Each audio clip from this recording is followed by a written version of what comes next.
এই বাড়িটা কি মডার্ন দেখ। হ্যাঁ, অপূর্ব সুন্দর জায়গাটা। কেমন লাগলো জায়গাটা? হ্যালো, কেমন আছো সবাই? আজকে জুলাই 12 শনিবার, এখন সকাল 10টা মতো বাজে। আমি রেডি হচ্ছি, আমরা একটু বেরোবো আজকে। ফ্লোরিডাতে তো ট্রপিক্যাল ওয়েদার, তোমরা অনেকেই জানো। আর এখন হচ্ছে সামারের মাঝামাঝি সময়, তো এখন বাইরে প্রচন্ড গরম, তাই ভীষণ হালকা করে একটু মেকআপ করেছি আর বেশি করে সানস্ক্রিন লাগিয়ে নিচ্ছি। বাই দ্য ওয়ে, আমি যে প্রোডাক্টগুলো ইউজ করছি আজকে, সেই প্রোডাক্টগুলো যদি তোমাদের লিঙ্ক লাগে তাহলে ডেসক্রিপশন বক্সটা চেক করতে পারো, ওখানে আমি সমস্ত প্রোডাক্টের লিঙ্ক দিয়ে দেবো। আর এই যে একটু হালকা পাতলা মেকআপের পর এখন আমি রেডি হয়ে গেছি। চল, আমি রেডি। ছাতা আর জল ছাড়া বাইরে বেরোনো যাবে না। আজ প্রচুর রোদ, বলো বাইরে। বেঁকা হয়ে জল ভরছো কেন? এটার মধ্যে ভর। বাড়িটা কি সুন্দর লাগছে দেখো, তো গরম কে বলবে। বাড়ির সামনে পার্কিং লটে অরিন্দমের গাড়িটা পার্ক করা আছে। আজকে আমরা ওর গাড়িটা নিয়ে যাচ্ছি, আমার গাড়িটা নিতে পারবো না। তার কারণটা একটু পরেই বুঝতে পারবে কেন। আজকে সকালে উঠে আমরা ডিসাইড করলাম একটু ফার্মার্স মার্কেট যাব। তো এটা আমার প্রথম অরল্যান্ডোতে ফার্মার্স মার্কেট যাওয়া, এর আগে আমি কখনো যাইনি এখানে ফার্মার্স মার্কেট। চলো তোমাদেরকে বুঝিয়ে দেবো, তোমাদেরকেও দেখাবো যে এখানে ফার্মার্স মার্কেট কেমন হয় বড় শহরগুলো। আমার গাড়ির এখনো এইরকম অবস্থা, গাড়িটা এখনো ঠিক করা হয়নি। এই উইকেন্ডে পার্টসগুলো কেনার ইচ্ছা আছে, আর তারপর একজন মেকানিকের কাছে নিয়ে যাব। আমি চট করে গাড়িতে এসেছি, তার কারণ আমাকে সানগ্লাসটা নিতে হবে। গাড়িতে আছে সানগ্লাসটা, এই যে একটু ছাতাও নিয়ে নিয়েছি, তার কারণ এখানে প্রচন্ড রোদ। গত ফ্রাইডে একটা জায়গাতে গাড়িটাকে আমরা স্ট্রিট পার্কিং করেছিলাম। ইন দ্য মিন টাইম অন্য একটা গাড়ি এসে আমার গাড়িটাকে ধাক্কা মারে। গাড়ির ফেন্ডার থেকে শুরু করে টায়ার অনেক কিছুই ড্যামেজ হয়। থ্যাঙ্কফুলি আমরা গাড়ির মধ্যে ছিলাম না, তো আমরা সেফ আছি। তো গাড়ির এই পার্টসগুলো এখন আমাদের সারাতে হবে একটা মেকানিকের কাছে নিয়ে গিয়ে। এখন গাড়িতে হাওয়া হচ্ছে আর আমি অপেক্ষা করছি গাড়ির মধ্যে। প্রচন্ড গরম বাইরে, জায়গায় রোদটা দেখে বুঝতে পারছি কিনা, আবার প্রচন্ড গরম। ওইগুলো গাড়ির এসিটা অন করে আমি গাড়ির মধ্যে বসে আছি। গ্যাস স্টেশন থেকে টায়ারে হাওয়া ভরানোর পর আমরা বেরিয়ে পড়লাম। ফার্মার্স মার্কেট যেখানে হচ্ছে সেই জায়গাটা আমাদের বাড়ি থেকে একটু দূরে, এই মিনিট 40 মতো লাগবে গাড়িতে। আমরা পৌঁছে গেছি। এই যে দূরে দেখা যাচ্ছে ছোট ছোট টেন্টের মতো, এখানে বিভিন্ন ভেন্ডাররা বসেছে তাদের স্টল নিয়ে। কিন্তু আশেপাশে একটাও পার্কিং স্পট খালি নেই। ইউপিএস এ পার্ক করবো।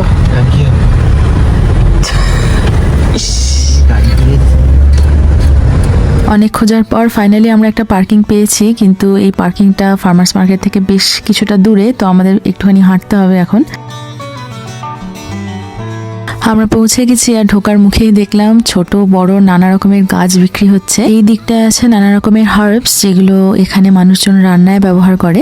এটা হচ্ছে পার্পেল বেসিল, কিউবান অরিগানো। না না, কাগজগুলো এখানেই রাখছি। এটা কি?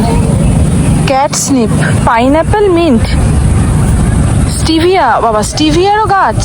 ওই গাছটা দেখো কিরম বেগুন হয়ে আছে, ওই দেখো। তার পাশে আবার লঙ্কা,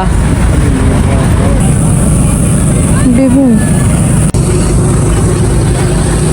জবা, জবা গাছ। আরে বাস, কি সুন্দর। আরো জবা হয়ে আছে এখানে দেখো। এই দিকটাতে আছে অনেক রকম ফল আর ফুলের গাছ। ফ্লোরিডাতে যেহেতু ঠান্ডা খুব একটা পড়ে না, তাই যত্ন করলে কিন্তু এই ট্রপিক্যাল ক্লাইমেটের গাছগুলো এখানে সারা বছর বেঁচে থাকে। আর এই কমলা লেবুর গাছগুলোতে তো অলরেডি থরে থরে কমলা লেবু ঝুলছে, দেখতে যে কি ভালো লাগছিল কি বলবো। প্ল্যান্টের সেকশনটা থেকে এখন আমরা একটু সামনের দিকে এগিয়ে এসেছি। বিশাল বড় একটা খোলা মাঠের মধ্যে নানা রকমের স্টল বসেছে। এখানকার বেশিরভাগ ভেন্ডারই হচ্ছে এখানকার স্থানীয় লোকজন। আর এই যে স্টলগুলো বসেছে সেগুলো কিন্তু কোনো বড় ব্র্যান্ড নয়, সমস্ত কিছুই হচ্ছে স্মল বিজনেস। এখন যেখানটাতে এসেছি সেখানে নানা রকমের মেডিটেরেনিয়ান খাবার দাবার বিক্রি হচ্ছে, যেরকম পিটা ব্রেড, নানা রকমের স্প্রেড, বিভিন্ন ধরনের হামাস। হামাসের এত ভ্যারাইটি আমি এর আগে কখনো দেখিনি। লোকজন যাচ্ছে। তোকে যেটা খাওয়ালো সেটা কি ছিল? গার্লিক দিয়ে, গার্লিক হামাস। গলা চলে গেছে। ঘুরতে ঘুরতে আমাদেরও বেশ খিদে পেয়ে গেছে, তাই আমরা এখন এই স্টলটাতে এসেছি। এখানে একদম freshly baked puff pastry, cup cake, cookies, নানা রকমের বেকড গুডস বিক্রি হচ্ছে। কিন্তু কিনতে গিয়ে রিয়েলাইজ করলাম যে এরা কার্ড বা ক্যাশ অ্যাকসেপ্ট করে না, তাই আমরা এখানে টাকা দিয়ে কিছু টোকেন কিনছি যাতে আমরা সেগুলোকে ইউজ করতে পারি কিছু পারচেস করার সময়। একটা টোকেন ইজ ওয়ার্থ $5। তো যদি $5 চেঞ্জ দিতে লাগে তাহলে কি হবে? তো যদি তুমি ধরো $11 করবে, $4 ক্যাশে তোমাকে ফেরত দেবে। এই দিকটাতে দেখলাম বেশ বড় বড় জারের মধ্যে কিছু সস রাখা আছে। যিনি বিক্রি করছেন তিনি সবাইকে বেশ অনেকগুলো করে ব্রেড স্টিক দিচ্ছেন, আর সেই ব্রেড স্টিকে ডুবিয়ে ডুবিয়ে সবাই সসগুলোকে ট্রাই করে দেখছে। তাই আমরা ভাবলাম আমরাও কয়েকটা ব্রেড স্টিক নিয়ে কয়েকটা সস ট্রাই করে দেখি কিরকম খেতে।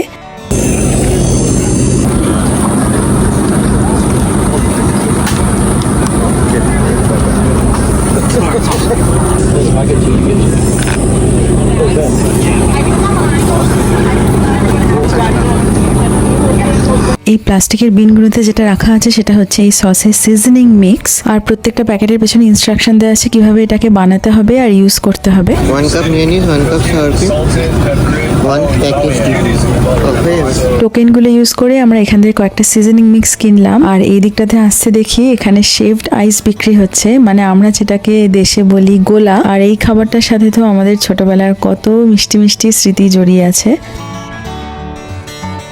খাবারের স্টল আর হ্যান্ডমেড গিফটসের স্টলের ফাঁকেও আমি যে জিনিসটা খুঁজছিলাম এখানে এসে সেটা হচ্ছে ফ্রেশ ফ্রুটস আর ভেজিটেবল। এতক্ষণ ঘোরার পর ফাইনালি আমরা সেই জায়গাটা খুঁজে পেয়েছি। ফার্মার্স মার্কেটের প্রোডিউস ইন জেনারেল খুব ভালো আর ফ্রেশ হয়।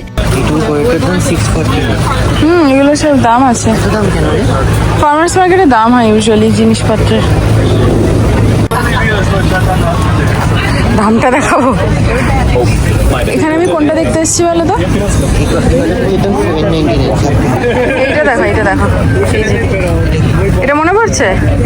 এটা দেখো পেয়ারা, পেয়ারা, এগুলো পেয়ারা না? সবজি আর ফলগুলোর কোয়ালিটি খুব ভালো হলেও নর্মাল সুপারমার্কেটের থেকে দামটা বেশ অনেকটাই বেশি। প্রোডিউস সেকশন থেকে এখন আমরা বেরিয়ে এসেছি, আর বেরিয়ে ভাবলাম যে বাকি স্টলগুলো একটুখানি ঘুরে ঘুরে দেখি। এই স্টলটাতে দেখলাম নানা ধরনের মেডিসিনাল মাশরুম বিক্রি হচ্ছে। ঋষি, চাগা, লায়ন্সম্যান এরকম নানা ধরনের মাশরুম ছিল এখানে, যেগুলো রেগুলার সুপারমার্কেটে একদমই দেখা যায় না। এবার কি পছন্দ বেরিয়ে হয়ে গেছে? সব দেখা সব দেখা হয়ে গেল। কি সবাই কি এসব খাচ্ছে রে? না সবাই যে একটা ক্লাসের মধ্যে নিয়ে খাচ্ছে। ওই যে জুস বোধ হয়, প্রচন্ড গরম না, ওই জন্য সবাই জুস কিনছে। ফিরে চলে এসেছি আমরা সেই বেকারি স্টোরটাতে। এখান থেকে কিছু খাবার দাবার কিনে আমরা এরপর বেরিয়ে পড়বো। Croissant, yes. It's annual. Okay. So, sure. This one will be 16 months. অতটাও বড় নয় ফার্মার্স মার্কেটটা। কেন বড় আছে, কিন্তু আমি ফার্মার্স মার্কেট বলতে না মনে করি যে প্রচুর তোমার সবজিপাতি হবে, কিন্তু এখানে সবজিপাতির থেকে দোকান অনেক বেশি, খাবার দোকান। দোকানটা হ্যাঁ, মস্কোর ওখানে প্রচুর সবজি বিক্রি হতো। দামও কম ছিল না? হ্যাঁ হ্যাঁ, এতটাও দাম ছিল না এখানে, মানে মারাত্মক দাম, হাতে ছোঁয়ানো যাচ্ছে না। গ্রসারি স্টোরের যে দাম তার থেকে হয়তো মানে 3-4 ডবল বেশি দাম। উইন্টার পার্কটা এক্সপেন্সিভ জায়গা বলে। হ্যাঁ, আমরা এখন ট্রেন স্টেশনের ওখানটাতে এসেছি। বলছি এখানটাতে নাকি সুন্দর একটা বসার জায়গা আছে, দেখবো এখানে কোনো বসার জায়গা খালি আছে কিনা, যাতে আমরা খাবারটা খেতে পারি। মার্কেটটার পাশে রাস্তার ধারে দেখলাম গাছের তলায় কতগুলো বেঞ্চ পাতা আছে, তাই এখানে একটু ছায়া আছে দেখে ভাবলাম এখানেই বসে পড়ি আর পেস্ট্রিগুলো ট্রাই করা যাক।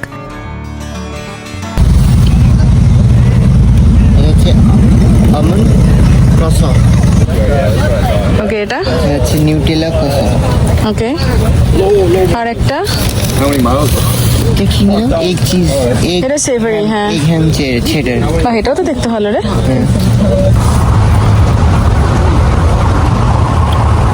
কেমন? পেস্ট্রিটা খুব ভালো। মাঝখানটাতে এখনো যাইনি, মাঝখানটাতে চিজটা কোথা দিয়ে কামড়ালে এটার মধ্যে পৌঁছাবো।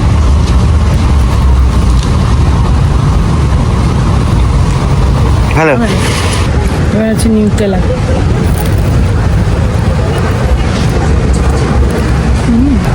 ভালো। পেস্ট্রির যে ফ্লেকি ব্যাপারটা ওইটা খুব সুন্দর, আর ডোটা খুব ভালো। আরেকটু নিউট্রেলা দিতে পারতো যদিও।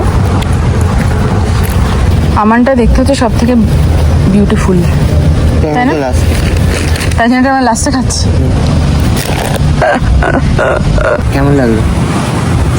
প্রত্যেকটা পেস্ট্রি ভালো, ফ্রেশ বোঝাই যাচ্ছে, প্রত্যেকটা জিনিসই ফ্রেশ। এরা আমান্ডের কোনো উগ্র গন্ধ বা কোনো স্মেল টেল কিছু দেয়নি, আলাদা করে লোকে সেই দেয় না আমান্ডের সেই ড্রপ, এসব কিছু দেয়নি। দারুণ করে। সবথেকে কোনটা ভালো লাগলো বল? নিউট্রেলা এটার মধ্যে কোনটা? এটা বাবা না, নিউট্রেলা তো প্রচুর খাই, এটা প্রথম খাচ্ছি তো তাই। ভালো খেতে। আমাদের খাওয়া দাওয়া শেষ হয়ে গেছে। এই যে বাঁ দিকে ছিল ফার্মার্স মার্কেটটা, আমরা এখন কবলস্টোনের স্ট্রিট পেরিয়ে রাস্তার ডান দিকটাতে এসেছি। রাস্তার ধার জুড়ে এখানে অজস্র রেস্টুরেন্ট আর ছোট ছোট বুটিক, চারিদিকটা ছবির মতো সুন্দর করে সাজানো। চেরি ব্লসম হয়ে আছে, এটা কি কি কোনো দোকান, কোনো এক্সপেন্সিভ দোকান মনে হচ্ছে এটা। লুই ভিতো, বাবা ভেতরটা কি সুন্দর। এখানে একটা ইন্ডিয়ান রেস্টুরেন্টও আছে, তাই ভাবলাম আমরা একটু ঢুকে কাছ থেকে গিয়ে দেখে আসি, কিন্তু গেট দিয়ে ভেতরে ঢুকে বুঝলাম যে এটা অ্যাকচুয়ালি একটা মল, আর এই রেস্টুরেন্টটা হচ্ছে মলেরই একটা পার্ট। কোথায় তাবলা এটা? বাবা এটা তো বিশাল ফ্যান্সি রেস্টুরেন্ট মনে হচ্ছে। আছে দেখো, নানা রকমের মাছ দিয়ে রেখেছে।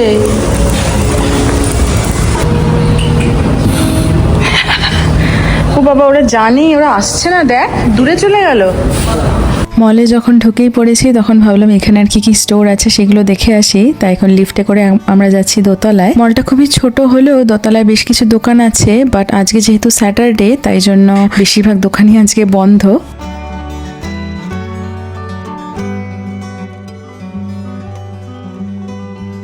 আমরা লিফটে করে দোতলায় এসেছিলাম, কিন্তু এখানে দেখলাম একটা সিঁড়িও আছে নিচে নামা, এখন তাই আমরা সিঁড়ি দিয়ে আবার একতলায় নামছি। তবলার বাইরে, তবলার বাইরেটা, এটা তো গণেশের ছবি এখানে দেখতে পাচ্ছি না? গাছটাতে দারুণ সাজিয়েছে। হ্যাঁ, মলটাতে ঘুরে এখন আমরা আরেকটু সামনের দিকে হেঁটে যাচ্ছি। রোদের তেজ এখনো বেশ ভালো থাকলেও এই জায়গাটাতে প্রচুর গাছপালা হওয়ার জন্য বেশ সুন্দর হাওয়া দিচ্ছে, তাই হাঁটতে মন্দ লাগছে না। বাবা এটা কি সুন্দর গো, এটা এরকম জায়গাটা, মা কি অপূর্ব।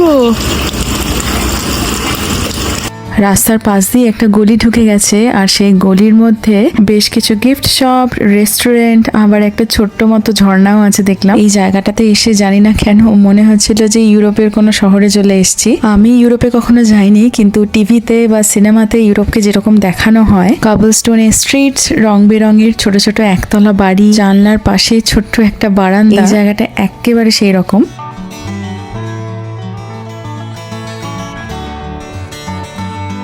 আমার মনে হয় এখানে ইউরোপিয়ানদের বসতি আছে, ওই জন্যই সবকিছু এরকম, বলো? রাস্তাঘাট কিরকম একদম ওখানকার মতো, মানে ইভেন আর্কিটেকচার গুলো তুমি দেখো, আর্কিটেকচার গুলো কিন্তু নর্মাল অরল্যান্ডোতে যেরকম আর্কিটেকচার বাড়ি সেরকম কিন্তু নয়। হ্যাঁ, অপূর্ব সুন্দর জায়গাটা। হাঁটতে হাঁটতে যে কত দূর চলে এসেছি আমরা নিজেরাই জানি না। শুনেছি সেন্ট্রাল ফ্লোরিডার এই জায়গাটাতে কিছু আলট্রা ওয়েলদি লোকজন বা বিলিয়নেরদেরও বাড়ি আছে। এখানে প্রতিটা বাড়ি এত সুন্দর যে একবার দেখলে চোখ ফেরানো যাচ্ছে না। প্রতিটা বাড়ির সামনেই লন, আর পুরো জায়গাটা এতটাই সবুজ যে মনে হচ্ছে একটা বাগানের মধ্যে দিয়ে হাঁটছি। এই বাড়িটা কি মডার্ন দেখ, টগরই, এটা টগর গাছই, এটা হ্যাঁ টগরই এগুলো। এই বাড়িটা কি সুন্দর, আমার মার এরকম খুব ভালো লাগে, এরকম একতলা বাড়ি। এই যে এখানেও একটা একতলা বাড়ি। আরে বাস, এই বাড়িটাও কি সুন্দর, এই বাড়িটাও খুব মডার্ন, বলো? এই বাড়িটাও কি সুন্দর। পেনসিলভেনিয়াতে যেরকম সব বাড়িগুলো কি দেশলাই বক্সের মতো একই রকম দেখতে, বলো? এখানে এক একটা বাড়ির কিন্তু এক একটা আর্কিটেকচার, সেটা দেখতে পাচ্ছ? হ্যাঁ, মানে এখানটা খুব পশ এরিয়া বলে ওই জন্য। ওই দেখো খেজুর গাছ, মানে কোনটা ছেড়ে কোন বাড়িটা দেখবো সেটাই তো বুঝতে পারছি না। প্রত্যেকটা বাড়ি এত সুন্দর। এই বাড়িটাও কি সুন্দর দেখো, এই বাড়িগুলোর সামনে কি সুন্দর ল্যাম্পের মতো জ্বলছে। হ্যাঁ ভালো লাগে। এই গাছগুলোর নাম কি জানো? পাতাবাহার। পাতাবাহার, হ্যাঁ। বাড়ি দেখতে দেখতে আমরা অলমোস্ট প্রায় 1 ঘন্টা ধরে এই নেবারহুডটাতে চক্কর মারছি। প্রতিটা বাড়ি এত ইউনিক আর এত ওয়েল মেনটেন যে কি বলবো। কিন্তু এবার আমাদের ফিরতে হবে, কিন্তু কোন দিকে যে হেঁটেছি এমলেসলি সেটা তো নিজেরাই জানি না, তাই জিপিএস দেখে এখন আমাদের গাড়িটা যে লোকেশনে রাখা আছে সেই দিকে হাঁটছি। কবরস্থানটাকেও ডেকোরেট করেছে কিরকম। পাম সিমেটারি, ওখানে পরি বসে আছে দেখো। ফার্মার্স মার্কেট থেকে বেরিয়ে আমরা যখন খাওয়া দাওয়া করছিলাম তখন একটা স্টেশনের পাশে গাছের তলায় একটা বেঞ্চে বসে খাওয়া দাওয়া করছিলাম। তাই ট্রেনটা দেখে বুঝতে পারলাম যে আমরা অলমোস্ট ফার্মার্স মার্কেট যে জায়গাটাতে ছিল তার কাছাকাছি এসে গেছি। স্টেশন থেকে আরেকটু হেঁটে গিয়ে সেই পার্কিং লটটা খুঁজে পেয়ে গেছি যেখানে আমাদের গাড়িটা পার্ক করা ছিল। তো চলো ভিডিওটা এখানে শেষ করছি। সবাই ভালো থেকো, নেক্সট ভিডিওতে আবার দেখা হবে। আর ফিউচার ভিডিওস দেখার জন্য চ্যানেলটাকে অবশ্যই সাবস্ক্রাইব করে নিও।